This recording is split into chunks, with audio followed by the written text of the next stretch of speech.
Olá, meus amigos, sejam todos bem-vindos. Eu sou o psicólogo Elcio Pini. Toda semana a gente fala um pouquinho sobre psicologia aqui nesse canal. E essa semana eu vou falar sobre a consulta inicial. Muitas pessoas se perguntam como é e para que serve a consulta inicial do trabalho terapêutico. Será que eu vou chegar no consultório e já vou contar tudo para o psicólogo? Será que eu vou conseguir conversar com ele como eu converso com os meus amigos? Será que ele vai me dar conselhos? Como será que funciona esse trabalho? Bom, cada profissional tem seus métodos particulares, mas via de regra, alguns pontos são bem básicos, tá? Antes de falar da terapia em si, o psicólogo precisa explicar para o paciente algumas coisas mais burocráticas, mais contratuais, como o tempo de duração de cada sessão, os horários, o horário que o paciente vai ter que comparecer na consulta toda semana, remarcações quando necessários, cancelamentos quando acontecem imprevistos, sessões extras, entre tantas outras coisas. Outro fato importante é que ele precisa deixar muito claro o valor de cada consulta e quais são as formas de pagamento que ele aceita, como ele vai receber. Se ele vai receber no final de cada sessão, se ele vai receber por mês, via depósito, Pix, transferência, enfim. Essa parte de horários e de pagamento tem que estar completamente explicada e entendida pelo paciente. Depois de fazer esses esclarecimentos, é normal que o paciente pergunte: doutor, quanto tempo vai demorar o meu tratamento? Não é possível determinar um tempo de tratamento logo na primeira sessão e nem nas primeiras. O que o terapeuta pode, no máximo, é dizer ao paciente quanto tempo, em média, dura cada um dos seus atendimentos. No meu caso, por exemplo, normalmente varia aí de no mínimo 10 meses até no máximo de 18 meses, 2 anos, para resolver a questão inicial. Claro que podem acontecer problemas no caminho, novas questões internas emocionais, e esse tempo pode se prolongar.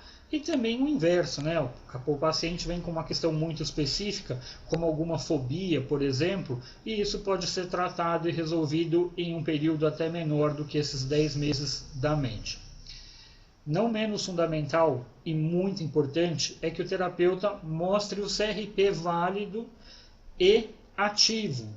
Ou seja, você tem que pedir para o terapeuta, para o psicólogo, o documento que comprova que ele realmente é formado, que ele pode atender e que ele está habilitado naquele momento para fazer esse tipo de trabalho.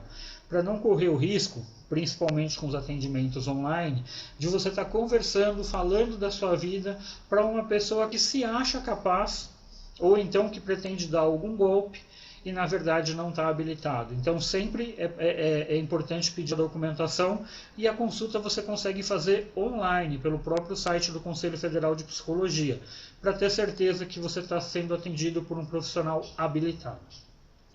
Depois, a etapa mais importante da consulta inicial é você explicar para o paciente sobre a sua linha de trabalho, em qual teoria é baseada e os conceitos básicos dela.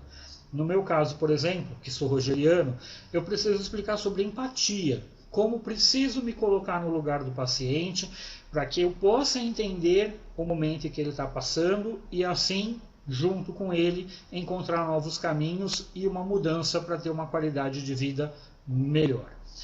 O terapeuta também precisa informar para o paciente sobre as suas anotações, como ele trabalha. Eu trabalho com anotação em bloco ou caderno, cada paciente tem o seu prontuário específico. Existem profissionais que preferem gravar a sessão e outros até filmar. E quando isso acontece, é necessário que o paciente tenha ciência e autorize essas filmagens e essas gravações. Até mesmo as anotações, ele pode perguntar: o que você está escrevendo tanto aí? E aí o terapeuta vai explicar que está fazendo anotações importantes para que ele se lembre, se recorde, para que ele puxe em uma sessão seguinte e assim por diante.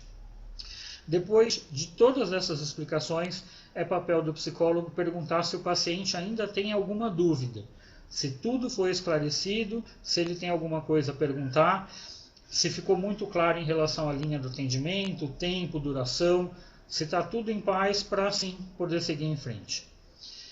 Caso não haja nenhuma outra dúvida, a gente pode partir para outra etapa.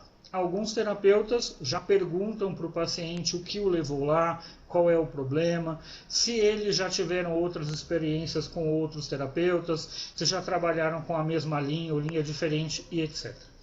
Eu, na primeira sessão, gosto muito de explicar a diferença entre um psicólogo e as pessoas próximas, amigos, colegas, familiares, né? Eu gosto de deixar claro que na sessão não vai ter conselho, né? Que o psicólogo não é um conselheiro, não é um amigo que vai concordar com tudo que o paciente está falando ou passar a mão na cabeça para aquilo que está fazendo mal para ele, dizendo apenas não, vai ficar tudo bem, tudo vai melhorar. Eu gosto de deixar muito claro que em determinados momentos é bem possível que o paciente vá ficar bravo comigo, vai me xingar, vai ficar irritado, vai achar que o que eu estou fazendo está tudo errado, e que depois ele vai digerir toda aquela situação e por meio da empatia vai perceber que aquela raiva, aquela briga, aquela irritação toda é com ele mesmo. E quando ele já sabe disso desde o início, é muito mais fácil ele já começar a fazer esse trabalho do que ele de repente ficar bravo e achar que não está funcionando e vai terminar tudo de uma vez. Isso pode ser positivo, porque o paciente entende antes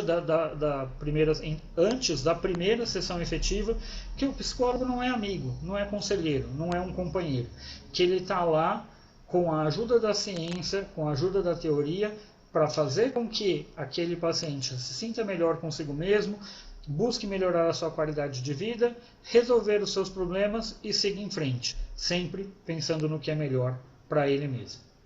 E aí, vamos começar uma sessão de terapia? Estou esperando por vocês. Um abraço e até a semana que vem.